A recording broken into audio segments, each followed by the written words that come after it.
Journalism keeps you planted in the earth. Everything is generated through your own willpower. The internet is a big distraction. Without libraries, what have we? We have no past and no future. If you know how to read, you have a complete education about life. Then you know how to vote within a democracy. But if you don't know how to read, you don't know how to decide. That's the great thing about our country.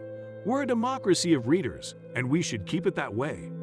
Love is the answer to everything. It's the only reason to do anything. If you don't write stories you love, you'll never make it. If you don't write stories that other people love, you'll never make it. Ideas excite me, and as soon as I get excited, the adrenaline gets going and the next thing, I know I'm borrowing energy from the ideas themselves. The best scientist is open to experience and begins with romance, the idea that anything is possible. We are the miracle of force and matter making itself over into imagination and will. Incredible, the life force experimenting with forms. You for one, me for another. The universe has shouted itself alive. We are one of the shouts. I'm not in control of my muse. My muse does all the work. You can't try to do things. You simply must do them. It's not going to do any good to land on Mars if we're stupid. Collecting facts is important. Knowledge is important. But if you don't have an imagination to use the knowledge, civilization is nowhere. Once the automobile appeared, you could have predicted that it would destroy as many people as it did. There's no one way to be creative. Any old way will work. If you dream the proper dreams and share the myths with people, they'll want to grow up to be like you. The great fun in my life has been getting up every morning and rushing to the typewriter because some new idea has hit me. The major networks, the cable networks, they're being prosecutors. They're judges and jurors and executioners. Well, come on, that's ridiculous. But they're doing it. Everything is my demon muse. I have a muse which whispers in my ear and says, do this, do that. But it's my demon who provokes me. I don't control my writing. It controls me. If you enjoy living, it is not difficult to keep this sense of wonder. You can write a short story in 2 hours. 2 hours a day, you have a novel in a year. You fail only if you stop writing. In my later years, I have looked in the mirror each day and found a happy person staring back. Occasionally, I wonder why I can be so happy. The answer is that every day of my life, I've worked only for myself and for the joy that comes from writing and creating. The image in my mirror is not optimistic, but the result of optimal behavior.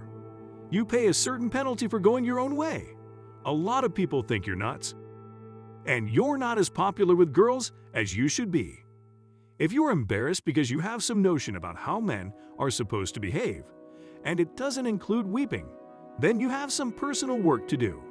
Libraries raised me. We have too many cell phones. We've got too many internets. We have got to get rid of those machines. We have too many machines now. Books are alive, you see. They're not dead, they're alive. I'm not a serious person, and I don't like serious people. Burroughs says crap. Crap. We've got to become the Martians. I'm a Martian. I tell you to become Martians. And we've got to go to Mars and civilize Mars and build a whole civilization on Mars and then move out 300 years from now into the universe. And when we do that, we have a chance of living forever. I have a big box of autographs. I took photographs of me and Marlene Dietrich, me and Ida Lupino. I took pictures of me and Eloy and Joel McCrea in front of the studios. I love Hollywood.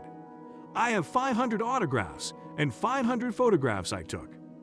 Most members of Congress are politicians. They're bores. All the women in my life have been librarians, English teachers, and booksellers. Americans are far more remarkable than we give ourselves credit for. We've been so busy damning ourselves for years. We've done it all, and yet we don't take credit for it. I have my favorite cat, who is my paperweight, on my desk while I'm writing. If God treats you well by teaching you a disastrous lesson, you never forget it. I think we're doing a dreadful job of educating. You can't learn to write in college. It's a very bad place for writers because the teachers always think they know more than you do, and they don't. They have prejudices. They may like Henry James, but what if you don't want to write like Henry James? They may like John Irving, for instance, who's the bore of all time. My personal telephone book is a book of the dead now. I'm so old. Almost all of my friends have died, and I don't have the guts to take their names out of the book. I don't tell anyone how to write it, and no one tells me.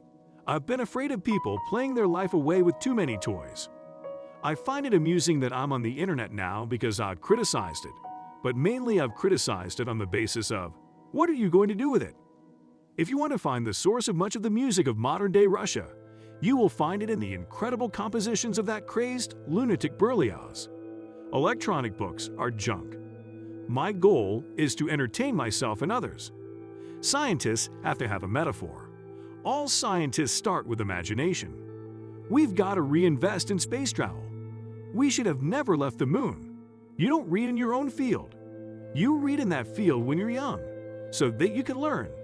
I have fun with ideas. I play with them. I have spent my life going from mania to mania. Somehow, it has all paid off.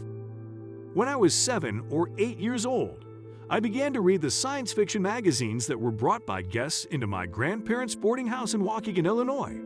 Those were the years when Hugo Gernsback was publishing amazing stories with vivid, appallingly imaginative cover paintings that fed my hungry imagination.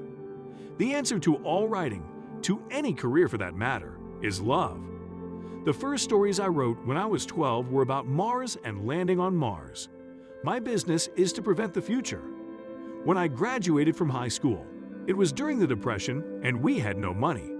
I've only written one science fiction book, Fahrenheit 451. That book is a book based on real facts and my hatred of people who destroy books.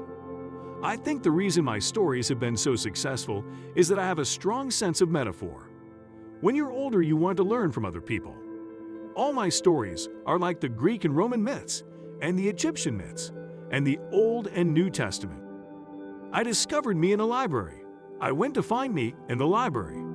I don't believe in colleges and universities.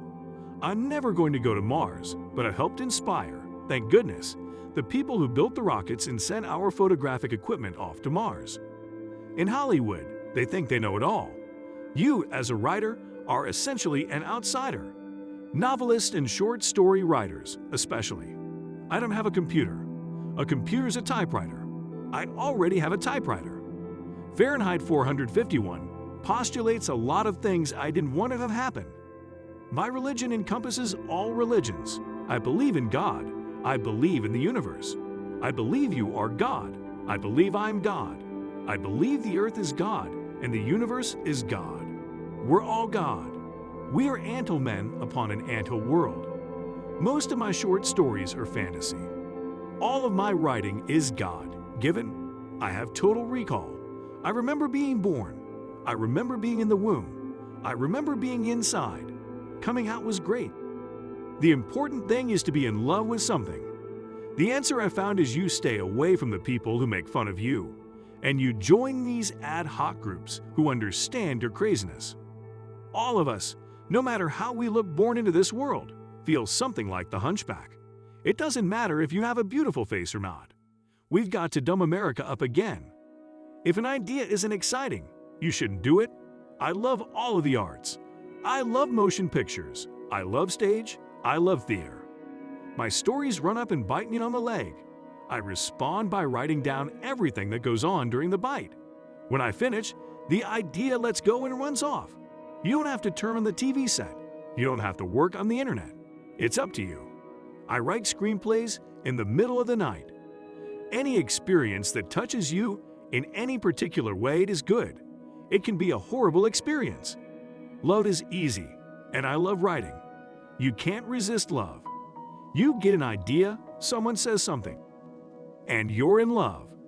When I was born in 1920, the auto was only 20 years old. Radio didn't exist. TV didn't exist. I was born at just the right time to write about all of these things. I felt a bit bookish, cut off from life. If you're living in your time, you cannot help but to write about the things that are important.